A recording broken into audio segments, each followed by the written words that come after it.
so I always clown her, right? So right before I got on here, I was telling her what I was going to talk about today. She said, "You know what, Mom? I'm so glad. Thankful for my baby." She's like, "I'm so glad we had that conversation last week because it really made me realize, yeah, I do. This job. I know I complain about it all the time. However, it is motivating me to work on my real estate business because I'm gonna tell you for a minute, homegirl was outside. She's part of some party promotion thing. She was outside at parties all the time. She was, she had a couple of closings and she outside. And I was like, okay, I'm telling her, hey, put your money aside, make sure you're working on your business. All this time that you promote these parties, you need to be promoting your business. And then stuff got lean. And she's like, okay, Anyway, I was like, remember last year when you was fat, nappy headed in the basement, you ain't had no money. she was so mad at me. She was like, you're terrible. I was like, your ass gonna be fat, nappy headed in the basement again.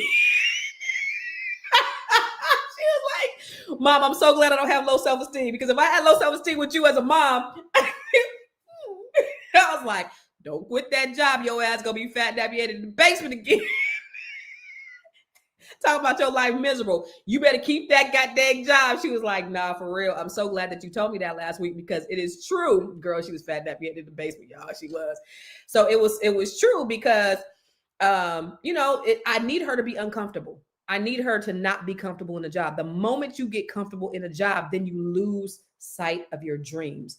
The moment you start making a little bit of money and you content and everything is going well, you become comfortable. You lose sight of your dreams.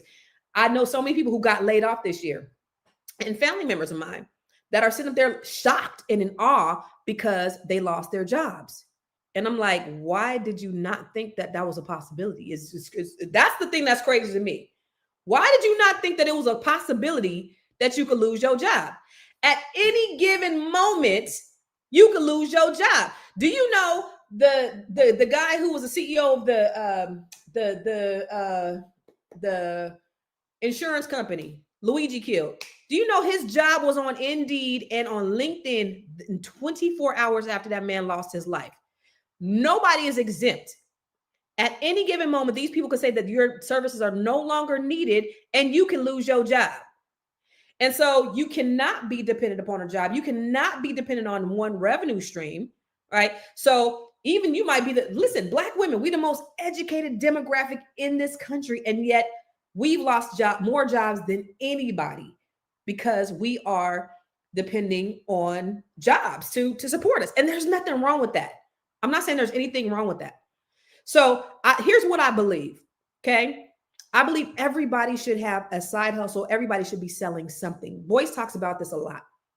Everybody should be selling something.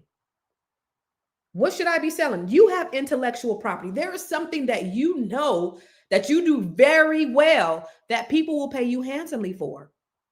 Think about what that is. Don't forget to add in the basement. I'm saying she is fat. My baby's beautiful.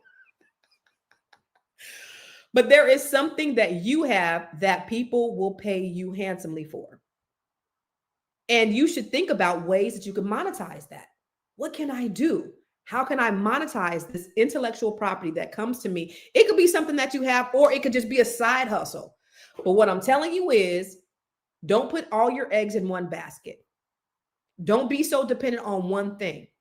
Even the Bible says in Ecclesiastes 11:2, said have 8 revenue streams because we never know when a disaster is going to strike. What happened in 2020? What happened in 2020? A disaster struck, COVID. Okay. A disaster could be a death in the family. Disaster for me in 2022 was a divorce where I lost $1 million.